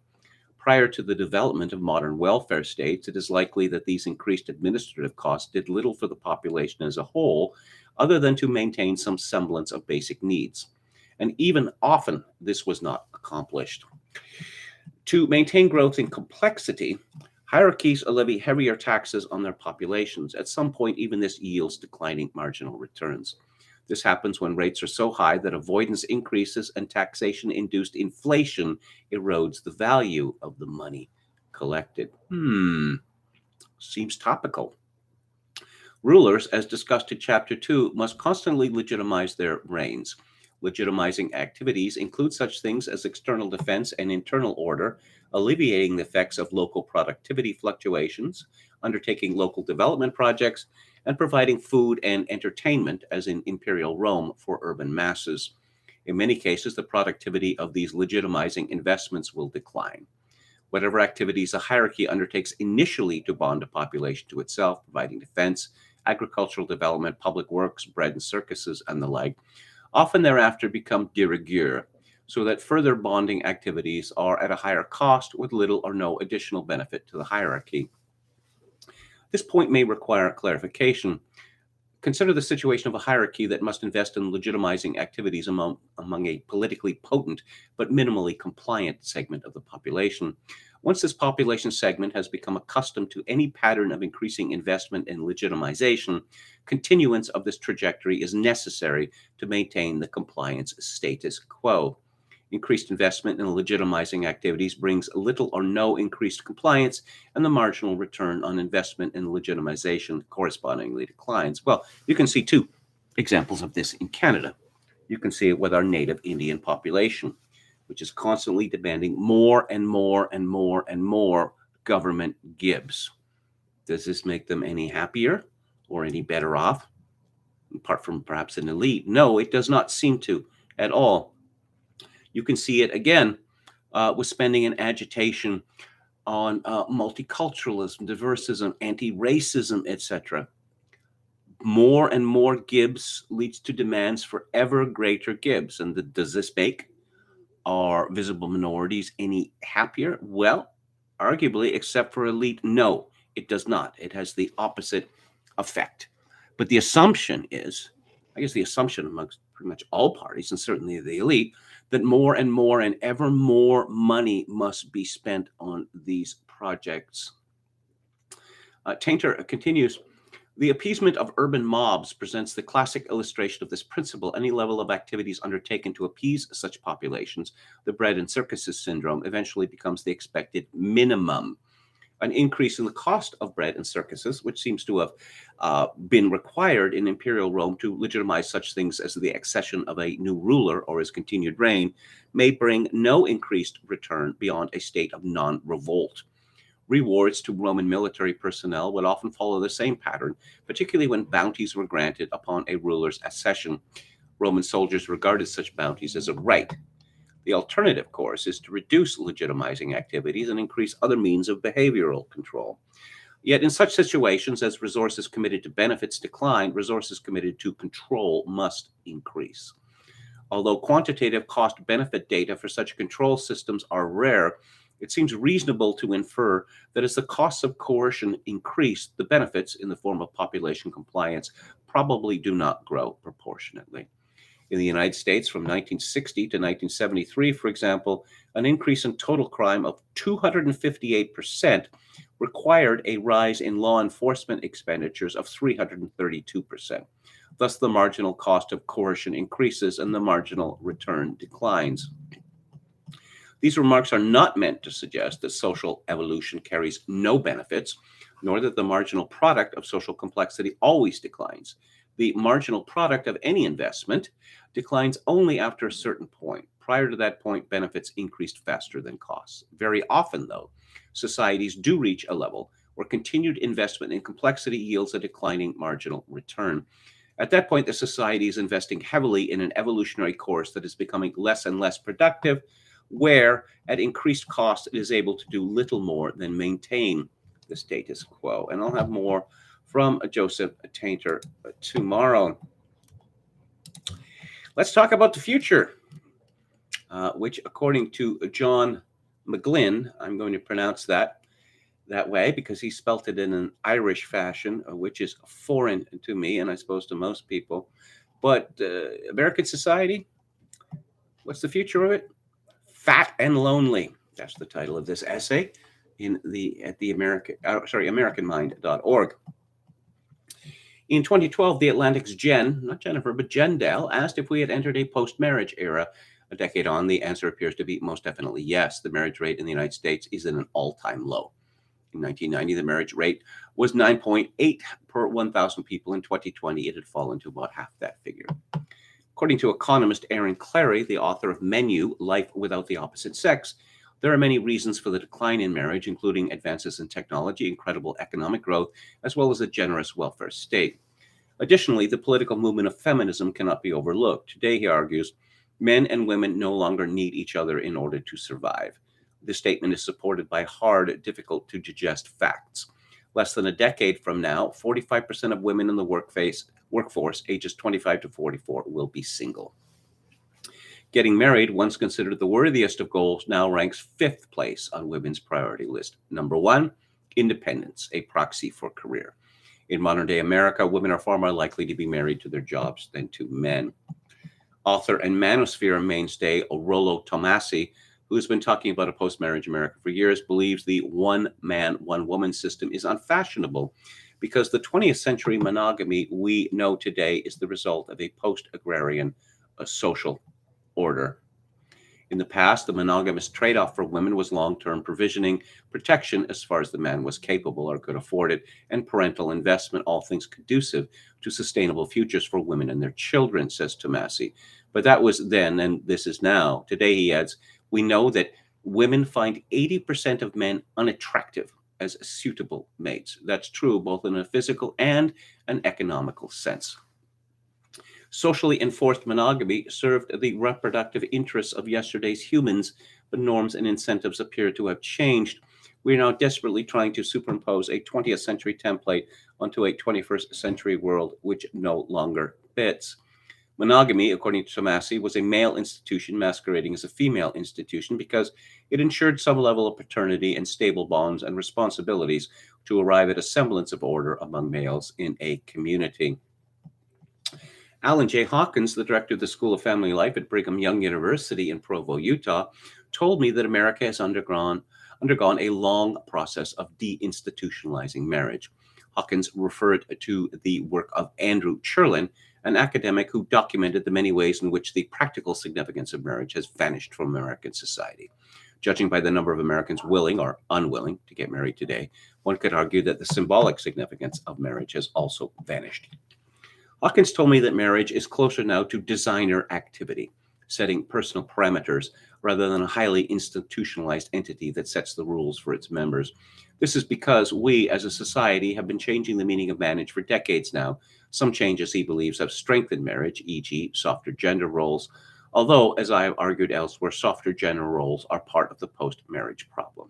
Hawkins noted that the rise in no-fault divorces and the elimination of sexual complementarianism, that is, of both men and women, as a necessary element of marriage legally, have contributed to the demise in marriage rates. The system of marriage that our parents or grandparents knew is gone, and it's not coming back. People are less likely to settle down, and women are less likely to settle for an average guy. Marriage has gone upscale and become something of a luxury product, but the men that women do want, known as high-value males, are in very short supply. David Buss, an evolutionary psychologist at the University of Texas at Austin, who researches sex differences in mate selection, told me that there are evolved sex differences in mate preferences, which combined with current cultural shifts have created and exacerbated certain forms of sexual conflict. I'll just break in here to say that this sort of essay, as valuable as it is based on the assumption that current trends will continue, that the future will be the same, only more so. Well, I can see it changing very quickly indeed. Yes, there are more women in university than men now. There are more female lawyers than male lawyers, et cetera, et cetera, et cetera. Office workers. As we've learned, because of coronavirus, when you had the majority of, for instance, civil servants, and this is heavily female-dominated in my country, they simply didn't come into work for 2 years. Did anyone notice a difference? That is to say, at a time of economic crisis, which may be coming soon, these women would be fired. In North America, tens of millions of them would be fired, and no one would notice the difference. They would notice the difference. But back to our author. One key point to consider, Buss said, is that women universally in all cultures have stronger mate preferences for men with status and resources. Since there's been a flip in education, a higher professional degrees, with more and more women exceeding men, that means there's a smaller and smaller pool of men whom women consider eligible. Women either wait and hope to find some man who exceeds threshold, at least as successful as they are, and preferably more so, or they opt out of the mating market, or they settle for men and essentially mate down. Women are typically very reluctant to do this, unquote. Of all the physical characteristics that matter to women, a man's height appears to be the most important. This is true across cultures. The so-called perfect height is 6 feet. That's bad news for the average American man, who stands at 5'9". More bad news, American men are shrinking. In 1914, American men were the third tallest group in the world. Almost a century later, they ranked 37th. American men's height peaked a quarter of a century ago. Poor nutrition appears to be a reason why, although immigration from Latin America and Asia is probably a likelier answer. Well, I am 5'11" tall, which again, a quarter century ago, I was informed that this was the average height for men in North America. Nope, but we're shrinking. What will the country look like in the next few decades as these trends play out? The aforementioned Clary told me that 2 decades now, marriage will be the distinct minority of relationships, and as it already is, say, in the province of Quebec. With the vast majority of people dating in perpetuity until they're dead. That sounds so painful. When your average American woman will weigh 200 pounds and your average American man will be 265. Clary believes that the marriage industry will tank and cohabitation will be the primary form of households. Roughly 75% of American children will be born out of wedlock. Those are all estimates. Clary, a methodical researcher, believes that Americans will continue to look more slovenly. Absent the social pressure to groom and compete for mates, people will get fatter, dress sloppier, care less about their physique less, and end up looking like the people of Walmart. We will become physically disgusting and revolting people, and by many regards, we're already there, unquote. McGlynn concludes, he's right. 1/3 of American adults are now obese. This is a parlous trend. Obese people, particularly obese men, are less likely to find love and less likely to get married. By 2030, according to researchers at Harvard School of Public Health, almost half the country's adult population will be obese. This is the future awaiting the country. You have been warned. An increasing number of Americans are waddling into the abyss alone. Well, as I said earlier, these sort of conditions can change and change very quickly indeed. I mean, someone who weighs like 300 pounds, and you see people weighing 300 pounds all over the place these days. How many calories a day do you need to consume to maintain a weight of 300 pounds? 4,000, 5,000 calories a day? Well, this is getting increasingly expensive, is it not? Yes, Wither, American male. There is an unintentionally hilarious piece at today.com. I wanted my son to reject masculine stereotypes. Then he fell in love with tractors. All my life, I prided myself on blurring gender lines, but when my young son started to gravitate towards the very things I'd shunned, I wasn't sure what to do. This is by a man called Jay Deitcher, who was a white man married to a black woman, described as writer, stay-at-home dad, and licensed clinical social worker with over a decade experience as a therapist for children with behavioral and special education needs. His writing has appeared in the Washington Post, Esquire, The Cut, and more. And if I looked as this fellow looked, I would not allow photographs of myself to be taken. He's just a goon, a straight-up goon. And he's married to a very African-looking black woman who does not look like a goon. I wonder how this came about. So he begins, after turning 2 years old, my son Avishai, way to fit in there, Jay, started demanding that he only wear tractor shirts, and my mind spiraled into darkness. I catastrophized worst-case scenarios, imagining a world where he fell for everything stereotypically manly. I envisioned him on a football field, barreling through mega-muscled opponents. Imagined him waxing a sports car on a warm summer day. I've always judged other guys who seem boxed in by masculinity, but 3.5 years ago, when I became a stay-at-home dad, my bias skyrocketed. Oh, jeez. So this fellow is determined to prove that men can have as close an attachment to their children, well, they're quite young children, as women. He describes the birth of his child. When the midwife and her assistant cleaned up, my wife always went to joke, even soon after giving birth, bragged that she had a connection to our new baby that I could never attain because men couldn't bond with babies like women could. Fact check, correct. That's my comment, not Deicher's. Her comment stabbed into me, but I feared she was right. To me, femininity was connected to empathy. Yes, it is. Studies have shown this. And kindness, while masculinity equated to being frigid. No, it doesn't equate to being systematic in thinking. Men didn't hug. Men didn't say, I love you. Men were angry, aggressive, inept as parents. I became determined. I was going to create a bond stronger than any parent had ever achieved, but I told myself that to do so, I needed to distance myself from anything that deemed masculine, like siring a child, for instance, you clown.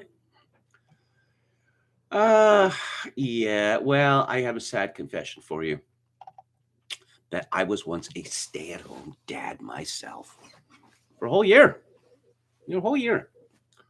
And I learned that this is not a suitable thing for men to do. Children are constantly demanding attention, and men tend to resent this a great deal. They find children stupid, irrational, ignorant, and sometimes close to crazy. They just don't behave the way that men think they should. No, but this fellow is going to fight nature as hard as he can. He grimaced at anyone driving a Ford car, the John Wayne of automobiles. What? I hated men who wore plaid. Who does that anymore? I mean, I do. Felt ill if someone mentioned a wrench or another tool. This is a horrible, horrible, horrible person. I'm reminded of Dale on The King of the Hill when he met the old high school football coach. This was in a restaurant. They were sitting in a booth, and the coach looked at Dale coldly and said, "So no one's murdered you yet?" Yep. He's a little boy, a little mulatto boy. He just loved trucks. He loves trucks. And our author is very upset about that. Very, very, very upset about that. Why? Why? Because he's a dink. I think that's the only way to describe it. And here's a story about someone who was wrongly identified at birth. Is that the phrase that they use? Transgender writer under fire for burning J.K. Rowling alive in vile horror novel.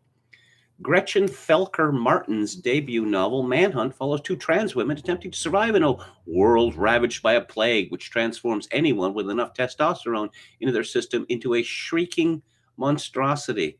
Golly, a little close to home there, eh, Gretchen? They find themselves at war with TERFs, the derogatory acronym for so-called trans exclusionary radical feminists, including the Knights of J.K. Rowling. The protagonists then talk about the Harry Potter lady.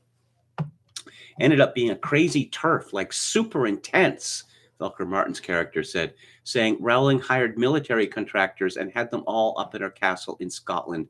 One of the group knocked over a lamp, sparking a fire and explosion that left Rowling and the others to burn alive, and finally the whole castle collapsed. And just the book jacket here, one of the most disgusting things I've ever seen on a book jacket. The Massachusetts-based author brags about writing the most disgusting books in the English language, books about sexual revulsion, about body horror, and about how violence forms and fits into our lives. Okay. If you're sick of gender plague novels written by transphobic dipshits, try my novel Manhunt, which is written by a trans woman for a trans audience. Trans dykes fall in love and expletive deleted and murder turfs. Feral men maraud in the wilderness. J.K. Rowling dies, etc., etc. Yeah, I suppose it would be outrageous to suggest that these people hate, detest, and want to hurt women. Just absolutely outrageous to suggest that, or to suggest that they are almost universally deranged and dangerous. So that, that would be wrong and conspiratorial. So, I'm not going to suggest it.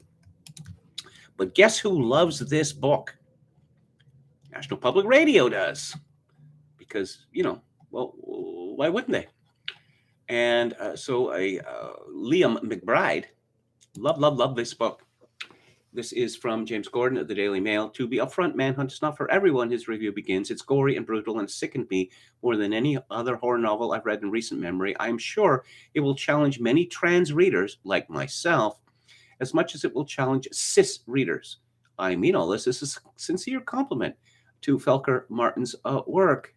Manhunt is a paragon of body horror, and its numerous sex scenes are no exception. The prose is simultaneously erotic and gruesome. Felker Martin writes into disassociation and the dysphoric insecurities of her characters. Felker Martin's novel Manhunt exacts a deeply unpleasant fictional revenge on the death of Rowling, crushed in a burned-down Scottish castle, lit by the hands of trans activists. But NPR's review described the plot as grounded. No, once again, these people don't hate women. Where would you get the idea that they hate women? Where would you get that idea? Let's go to Jim Kunstler's column for today, which is called Shocks to the System.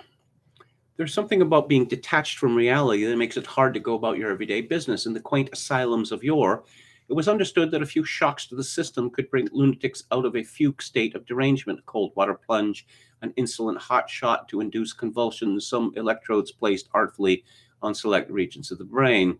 It looks like America is about to be treated to some shocks. Will they break the mass formation psychosis that styles itself unironically as progressive politics? The first shock will be the painful recognition that the Ukraine is not prevailing against Russia's Operation Z, despite the combined efforts of the U.S. news media and the intel community to put over that narrative. True, it took Russia more than a few days to overcome Ukraine's NATO fortified defenses, but now most of that has been neutralized, and we're into the final weeks heading towards resolution, which will be a Ukraine that is unable to make any more trouble in that corner of the world. That's right, hard as it is to accept, Operation Z came down on Ukraine because it misbehaved badly, egged on by delusional wargamers in Washington who could only pretend to support Ukraine once the real action started. No amount of chanting Putin, Putin, Putin availed to stop the grinding Russian advance. States Anthony Blinken and DOD's General Austin were in Kyiv over the weekend on a face-saving mission. My guess, they tried to persuade Zelensky to throw in the towel. He may be too desperate and crazy to listen, but it's truly game over. The Russians will treat him with kid gloves, perhaps give him leave to settle in Miami and enjoy the American dream with the fortune he has squirreled away. There will be changes in the map. Ukraine will sink back into peaceful obscurity, while the US and Europe have to struggle with the impoverishing blowback from wrecking the global trade settlement system. The next shock will be the utterly predictable crash of global financial markets, which started last Friday and is looking to gain momentum this week. Watch it shove Ukraine clean off the media landing pages and the cable news chyrons. The Hang Seng and Shanghai exchanges closed today down respectively 3.7 and 5.1%. Pretty awesome. China unravels with its massive lockdowns, factory shutdowns, and shipping breakdowns. All because of more COVID, really? I doubt it. Europe's markets are red all over this morning, surely fretting over the suicide pact with America to go green by energy starvation.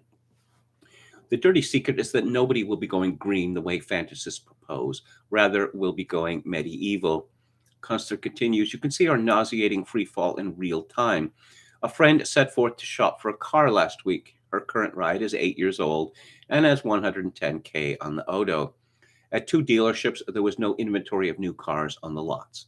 The low-mileage used cars were actually priced higher than the new ones, which were not there. And all prices are generally higher than a sinking middle class can possibly afford.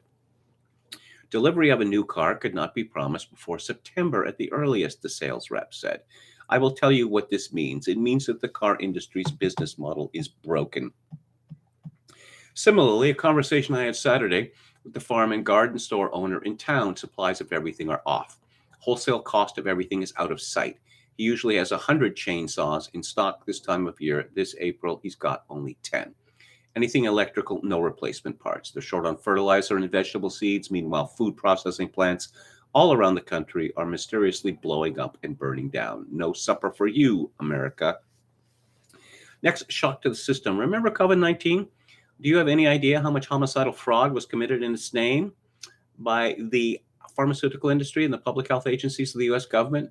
Follow Edward Dowd's Getter feed to get a general idea. The former BlackRock investment manager has been collecting the actuarial tables from the life insurance industry. From country to country, we're seeing a 40% increase in all-causes mortality for people in the prime of life.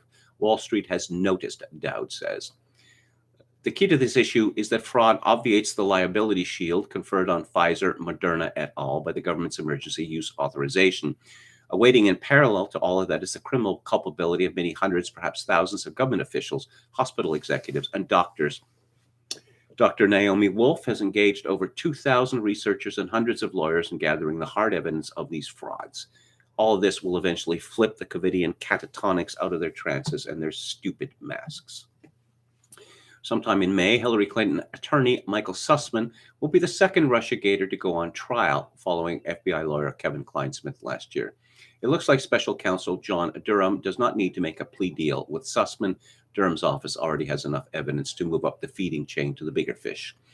Many still doubt that he will actually try. I do not. Indictments of rogue bureaucrats and political celebrities will conclude the seditious that sent this country reeling into mass formation. None of these shocks can be postponed anymore. The left's war on America's psyche is over. America is going to get its mind right, even as we suffer hardship from years of epic mismanagement of our affairs. What remains is separating out the dupes from the perps. And, oh, yes. Let's talk about this hilarious. Now, let's go back to Obama first. Yes, he's suited up. The company has called him back into action. This is from Louis Knufke at LifeSite News. Barack Obama claimed Thursday that, quote, we've now essentially clinically tested the vaccine on billions of people worldwide, unquote, and derided the unvaccinated. The fact that scientists develop safe, effective vaccines in record times is an unbelievable achievement, Obama said. Yet despite the fact that we've now essentially clinically tested the vaccine on billions of people worldwide, around 1 in 5 Americans is still willing to put themselves at risk and put their families at work rather than get vaccinated. People are dying because of misinformation, Obama claimed, ignoring the recently released data from Pfizer documents about vaccine deaths and injuries. As LifeSite News has reported, and Dr. John Campbell explains in detail, there were 42,086 adverse events and 1,223 deaths reported in the first 3 months after Pfizer's COVID-19 vaccine was approved under EUA. Obama's comments reveal that even vaccine advocates are now recognizing the experimental nature of the COVID-19 vaccine rollouts, despite downplaying or ignoring this fact when defending mandates. Got to get vaxxed. Got to get triple vaxxed. Got to get boosted. Is that going to stop you from getting COVID? Let's not talk about that. Is that going to stop you from dying of COVID? It's your duty. You owe a duty. Let's talk about spitefulness now. We don't have mask mandates in British Columbia anymore. Vaccine passports, however, I can't get on a plane. I can't get on a train. And I can't travel to the United States, but that is not due to Justin Trudeau. It is due to the Biden administration. From Anthony Murdoch at LifeSite News, vaccine-free Canadians hoping to cross into the United States via land border will still be banned from entry after the Biden administration extended a rule mandating that non-U.S. citizens going into the U.S. have the COVID shots. By the way, did you know that it leaked out over the weekend that Justin Trudeau, the Prime Minister of Canada, has a learning disability. Some old video of him was found, I suppose, near the beginning of his political career, where he's boasting about having a learning disability. Well, he says it's a small learning disability. For instance, adding 14 to 13. What's that? That seems to me to be a very serious learning disability. Why do we cheer learning disabilities?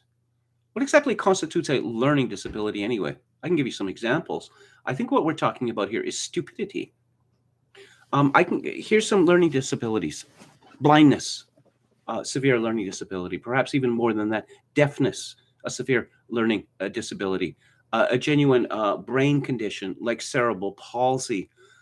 These are learning disabilities. But stupidity has not until recently been described as a learning disability. And we know from Britain and from Ireland and from Israel and other countries that the ratio war is over. That, these people are, vaccinated people, they're getting COVID, they're dying of COVID, but look at the ratio. Well, they don't talk about that anymore. In fact, the British government stopped supplying the data. Why? Because at the time that they stopped, a few weeks ago, almost 90% of the people getting COVID in Britain now, or in England now, are vaccinated. And over 90% of the people dying from COVID in England now are vaccinated. This is from Morgan Lowry of the Canadian Press. While remaining unvaccinated against COVID-19 is often framed as a personal choice, boo! Those who spurn the vaccines raise the risk of infection for those around them, a new study suggests. How is this physically possible? If the vaccine is protecting you from the virus, what difference does it make whether people around you are vaccinated or not? Could it not be just as true or more true that the unvaccinated, such as myself, that we're at risk from these people who've been 1, 2, 3, or 4, 5, or 6 jabbed? The research published Monday in the Canadian Medical Association Journal found that vaccinated people who mix with those who are not vaccinated have a significantly greater chance of being infected than those who stick with people who have received this shot. In contrast, unvaccinated people's risk of contracting COVID drops when they spend time with people who are vaccinated because they serve as a buffer to transmission. According to the mathematical model used in this study. Oh, mathematical model. Okay. Yeah, all right. It's a mathematical model. So that is to say, it says whatever they wanted to say. And this David Fisman fellow of the University of Toronto's Dalalana School of Public Health, I believe he's been rather quite vocal about COVID-19, as in panic, keep panicking. Why aren't you panicking enough? Mathematical model. It was Neil Ferguson's mathematical model that got us into this mess in the first place. But we have learned nothing from this, apparently. Eugippius is absolutely right about this. The budgets of public health departments need to be crushed. Absolutely crushed. Do you know one of the things that public health departments do? I suppose if you have children, particularly if you're a mother, you would know this. They send nurses around to families that have recently had a child. And, they're just checking up on the child, but they're actually doing a bunch of, cognitive tests on the child. And they're asking you questions like, how often do you read to my child? Well, I don't read to my child. Why not? My child is 5 months old. Why would I read to someone who's 5 months old? And they do not like that answer. Basically, they're looking for any opportunity to get you involved with the system. And you do not want to get involved in the system. My advice is it's easy to figure out what you're expected to say. Just say it, whether it's true or not. Because a lot of these nurses are vengeful. and they're looking to hurt people. So I think I'm going to talk tomorrow about Andrew Coyne's extraordinary outburst in the pages of the Globe and Mail a few days ago. He really does not like ordinary Canadians, not one little bit. I just imagine him just spitting with rage writing this column. But here's another column from a member of Canada's regime media, Stephen Marr, how the racial makeup of Pierre Poilievre rallies could be used against him. In other words, white people. Don't you just hate them? Boo! Yeah, apparently a lot of white people are going to rallies by Pierre Poilievre, and this is a bad reason. And it's written in this dishonest way. Oh, I'm not saying that white people are bad. I'm not saying that, a lot of white people attending a rally by Pierre Poilievre is bad. It's just that that's how it could be seen by others. Oh, we're going to go all meta. Are we? We're going to go all meta. And, white people are bad. You can't have too many of them in the same place because then bad things happen. This is what the Canadian media has been reduced to when they're not acting like the Stasi. And that's actually what they mostly do these days, is act like the Stasi. Again, increasingly, when I look through CTV News, CBC News, Global News, etc., I find myself asking the question, how many of these people are on the federal payroll? How many of them? Journalism does not pay well these days. Typically, you start off at like $2,000 a month, and they expect you to work 70 hours a week or something, constantly on call to refresh the web page. It's crummy work. And of course, you're expected to live in some place like Toronto, which is expensive. So what to do? I guess you look to increase your income by making friends with the government, which is ever so friendly. Let's take a final look at the chat before I wrap it up for the day. We got a bunch of symbols here. What? Okay, sausages. The younger generations are willing to censor themselves, take government potions, and jail themselves. What could possibly go wrong? Says Don Willis. Berkin Sultanov has retired to eat his dinner. So this idea you can't be around unvaxxed if you are has some benefits. They're just not going to let go of this. They're not going to let go of this. Want to bet Eugippius is really Sting, says Oscar Tau. Well, he describes himself as a retired German academic. Many females seem to be suffering from solipsism, says Berkin Sultanov. This is not really new. Oh, yes. Of course, I mentioned this before.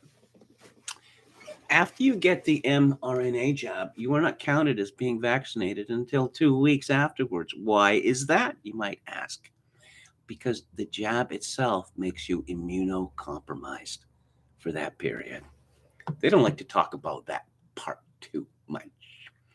Papicasso 88 says, I think women having children too late contributes to autism. Too many women waiting until they're 40 to have kids. I've seen that suggested, and I think there may be something to it. Of course, what is it that constitutes autism? I mean, they talk about a spectrum, right? There are certain benefits to having your child classified as autistic rather. That is to say, greater instruction, okay, personalized instruction. The same with being learning disabled. I learned to my horror, what was this, 10, 20 years ago, that if you take the LCAT or the MCAT in the United States, could be the same here, and you claim to be learning disabled, they give you an hour more or twice as long to do the test. I do not want learning disabled people becoming lawyers or even worse, doctors, let alone, engineers. Don Willis likes the magnetic fields. Referring to the band. Yeah, it just, when women stopped having, more than 2 children, how they saw their children changed significantly. If you come from a large family, and I come from a large family, 6 in mine, 7 in my father's, it's understood that some of the children are going to be successes, some of the children are going to be duds, and the others are going to be in the middle, right? Well, if a woman, particularly a professional woman, or a desk jockey or whatever, if she waits to 40 or 42 or whatever to have her first child, that child had better be special. They want their children to be as faultless and well appointed as their German sedans. So the child has to be special. And so being autistic is a form of specialness. Being learning disabled is a form of specialness. And, these people can't have ordinary lives, that they must be extraordinary in some way. I mean, all people are extraordinary if you want to look at it that way. But, in terms of success, well, there's some people who are going to be successful and some people that are not going to be. But that is not acceptable to upper middle class women, upper middle class white women. Someone asked the other day whether I preferred Soundgarden or Alice in Chains. Gotta go with Alice in Chains. Great doomy vibe from that band. But then Lane Staley died. Did he kill himself or drug overdose? And the fellow, what's his name, Jerry, who sings now, he outed himself a few years ago as being a tiresome village atheist. I could have done without that. The social workers, Lindsay McNeely, Nelly, it's a new name. Hello. The social workers by Peter Kochen. Hyenas will encourage a stampede to see which ailing a zebra falls behind their nature's social workers and inclined to feel most altruistic as they feed. Lamprey Milt, they expanded the term special ed to the entire class. Okay. That's it for today. I will be back on the air tomorrow at 4 p.m. Pacific, 7 p.m. Eastern. Thank you all for tuning in. I greatly appreciate it. If you'd like to make a donation to the live stream, my PayPal account is linked to Kevin_Grace at hotmail.com. If you are in Canada, donations to the live stream may be made directly via Interac at kevingrace@shaw.ca. And as always, I leave you with this: in these days of social atomization and civilizational collapse, I do dearly wish that you, my dear viewers and listeners, manage to forge a genuine human connection in order to ease the burden. Good night.